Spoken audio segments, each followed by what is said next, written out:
Ayatollah Ali খামেনিকে সরানো হয়, তাহলে ইরানে যে সরকার হবে সেটা কার সরকার হবে? আমেরিকা বসাবে নাকি জনগণের সরকার বসাবে? Very nice. দেখুন ওখানে একটা মজলিস ওরা বলে, পার্লামেন্ট করা মজলিস বলে, ওরা 290 সিটস আছে, ওটা ইলেকশন হয় ওখানে। ওখানে প্রধানমন্ত্রী যেটা আছেন উনি ইলেক্টেড হন, প্রেসিডেন্ট ইলেক্টেড, ওটা কাউন্সিল যেটা আছে ইলেক্টেড। এটা শুধু যে খমেনি আছেন উনি টপে আছেন, উনি বলছেন না আমরা সারিয়া নিয়ে মানবে চলবো, আমাদের যা কানুন আছে ওরকম নিয়ে চলবো। কিন্তু ওদের তো একটা সরা আছে, মজলিস আছে, ওর মধ্যে লোক আছে। ওরা বলছে ওভার দি ইয়ার্স 1979 থেকে 2024-এর মধ্যে ওদের মধ্যে অনেকগুলো লোক ঢুকে পড়েছে যারা ম্যানিপুলেট করছে সিস্টেম। এটা অ্যান্টি ইনকামবেন্সি আমরা বলতে পারি।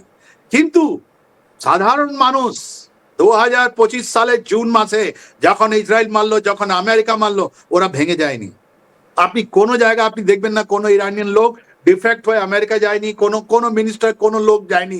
আইআরজি ইরানিয়ান রেভলিউশনারি গার্ড একদম স্ট্রং, একদম শক্ত আছে, ওরা কিন্তু নিজে মাটি ছাড়েনি।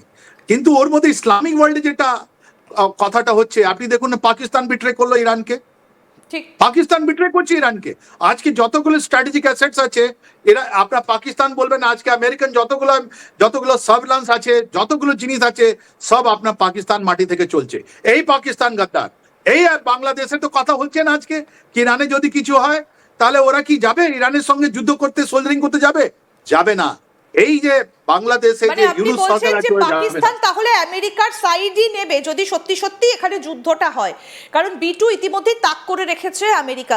স্যার আপনি আমাদের সঙ্গে থাকুন, আমরা এই জায়গাটাতে এবার আলোচনায় আসবো যে ডোনাল্ড ট্রাম্প একেবারে হুঁশিয়ারি দিতে শুরু করেছেন। যবে থেকে তিনি মাদুরোকে তুলে এনেছেন তারপর থেকে তিনি একের পর এক হুঁশিয়ারি দিয়ে যাচ্ছেন, তার নজরে ইরান রয়েছে এবং এবার তিনি অন্য দেশগুলোকেও ছাড়ছেন না, বলছেন যে ইরানকে সাহায্য করতে আসলে তার ফল ভালো হবে না।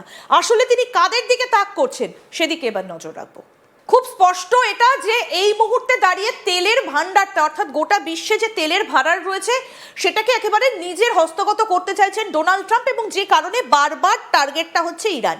কিন্তু এখন প্রশ্ন হচ্ছে ইরানের সঙ্গে কারা রয়েছে, ইরানকে সাপোর্ট দেবার মতন দেশ কজন রয়েছে। আমাদের ভুলে গেলে চলবে না চাবাহার বন্দরের কথা, সেখানে কিন্তু অবশ্যই চীনের একটা ইন্টারেস্ট রয়েছে এবং তার সঙ্গে ইরানের সঙ্গে যার সখ্যতা এবং তেল যেখান দিয়ে আসে তার মধ্যে কিন্তু রাশিয়ার কথাও আমাদের ভুলে গেলে চলবে না। এবং সবকিছুর মধ্যে গুরুত্বপূর্ণ হচ্ছে সুপার পাওয়ার ভারত।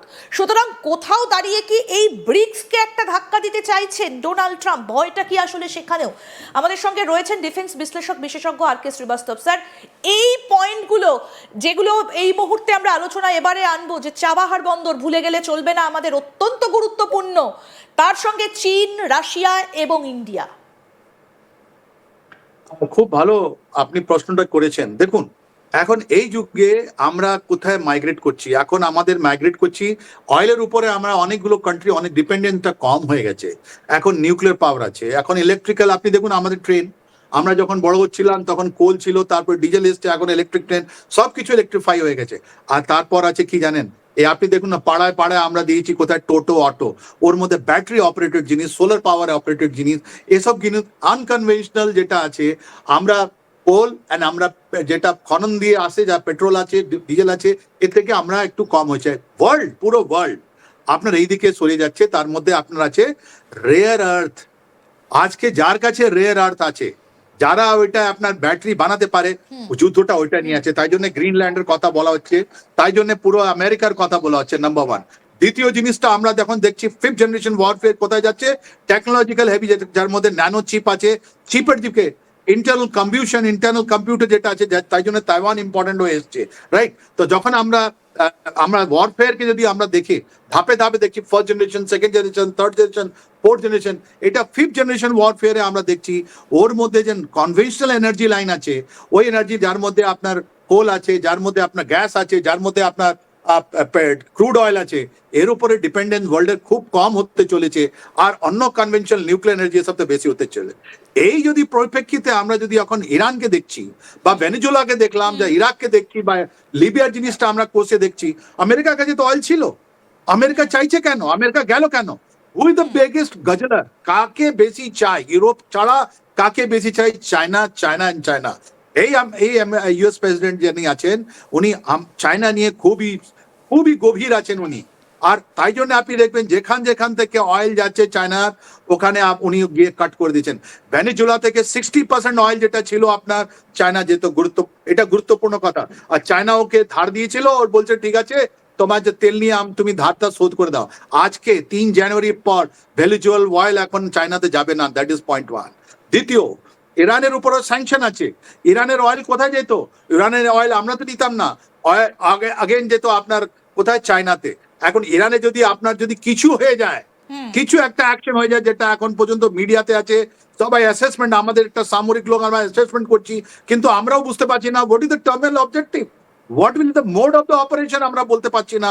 ওটা কি করে ট্রান্সলেট হবে, গ্রাউন্ডে কি করে অপারেশন হবে? 2-4টে মিসাইল মারলে তাহলে এটা তো হয় না। যদি আপনার যদি কিন্তু আপনি মিসাইলের কথা বলছেন, আমরা গত জুন জুলাই মাসে তো দেখেছি যে বাংকার ব্লাস্টার পর্যন্ত চালিয়েছে আমেরিকা, এবং মাটির তলায় নিউক্লিয়ার লুকোনো আছে বলে তো তারা করে তছনছ করে দিয়েছিল সেটা। আবারও যে এইরকম একটা কিছু করবে না তার তো কোনো গ্যারান্টি নেই ট্রাম্পকে দিয়ে। এটাই তো তফাৎ আছে ইন্ডিয়া এন্ড আমেরিকার মধ্যে, এটাই তফাৎ আছে, এটাই আমি আপনার মাধ্যমে বলতে চাই। যখন আমরা স্ট্রাইক করছি, আমরা দিচ্ছি পোস্ট স্ট্রাইক ড্যামেজ অ্যাসেসমেন্ট, ছবিগুলো বেরিয়ে আসছে যে দেখুন এইটা হচ্ছে আপনার একটা মসজিদ বা যেখানে ট্রেনিং সেন্টার আছে, এটা দেখুন এদের ফিল্ড আছে 10টা মে। আপনি বলুন এই America mother of all bomb গিয়ে 2-4টে হোল আপনি দেখতে পাচ্ছেন, জমির মাঝখানে আছে, কিন্তু তারপর কিছু স্যার, দেখতে আরেকটা পেরেছেন? বিষয় একটু জানতে চাইবো, এই যে ডুমসডে প্লেন সেটা কিন্তু আবার উঠতে দেখা গিয়েছে, তাহলে টার্গেট কি সেই ইরান? মানে যুদ্ধটা কি শেষ পর্যন্ত লেগেই গেল? এইটাই তো জানার আছে। দেখুন এখন কত সুন্দরভাবে পুরো খাড়ির যতগুলো দেশ আছে, এটা দেখুন আমি যা বলছি আপনাকে, আমিও বলেছিলাম কি 7 দিন 10 দিনের মধ্যে এটা অ্যাটাক শুরু হয়ে যাবে। কেন যে ওদের স্ট্র্যাটেজিক পেপারে ছিল যে এবার এশিয়াতে মুভ হবে। এশিয়াতে 2টো জায়গা আছে hotspot at the moment, Iran and second is the your Taiwan, right? কিন্তু কিন্তু কিন্তু আপনি দেখুন এটাই সব থেকে গুরুত্বপূর্ণ জিনিস যেটা আমরা দেখতে পাচ্ছি, যে জুন মাসে, জুন 2025-এ যখন ইরান কাউন্টার রিয়াকশন শুরু করলো, মিসাইল মারতে শুরু করলো, আজ পর্যন্ত কেউ বলতে পারেনি কি ওদের কাছে যতগুলো মিসাইল ছিল সব আন্ডারগ্রাউন্ড যেটা ছিল ধ্বংস হয়ে গেছে। কেউ বলতে পারেনি।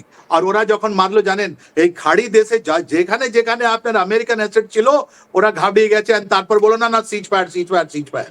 তাই এই খাড়ি দেশ যেখানে আমেরিকা ছিল ওরা তো অ্যাটাকে আসবে, ইরান ছাড়বে না। আমেরিকান এসেটও বলছে আমাকে উপর অ্যাটাক করা হচ্ছে, আমরাও মারবো। ওই যে ইরানিয়ান রেভলিউশনারি গার্ডের ক্ষমতা কম করে আঁকবেন না। হয়তো অ্যাট দ্য মোমেন্ট আমরা দেখতে পাচ্ছি ইরান খুবই উইক হয়ে গেছে, কেন হিজবুল্লাহ শেষ, ওদের আহুদি শেষ, ওদের হামাস শেষ। তার মানে ওয়ার্ল্ডকে নিজের জায়গা থেকে সরিয়ে ওরা অন্য জায়গায় যে অ্যাকশন করতো ওটা শেষ হয়ে গেছে। সিরিয়া শেষ, যেখানে ওরা সাপোর্ট করতো। তাহলে ইরানের উপরে ডাইরেক্ট অ্যাটাক মানে কি হলো, ইরানের যে মিসাইল আছে, কাউন্টার অ্যাটাক যেটা আছে, অনেক জায়গায় যেটা আন্ডারগ্রাউন্ড বাঙ্কার যেটা এখন পর্যন্ত কেউ ভাঙতে পারেনি, হামাসকে ভাঙতে পারেনি,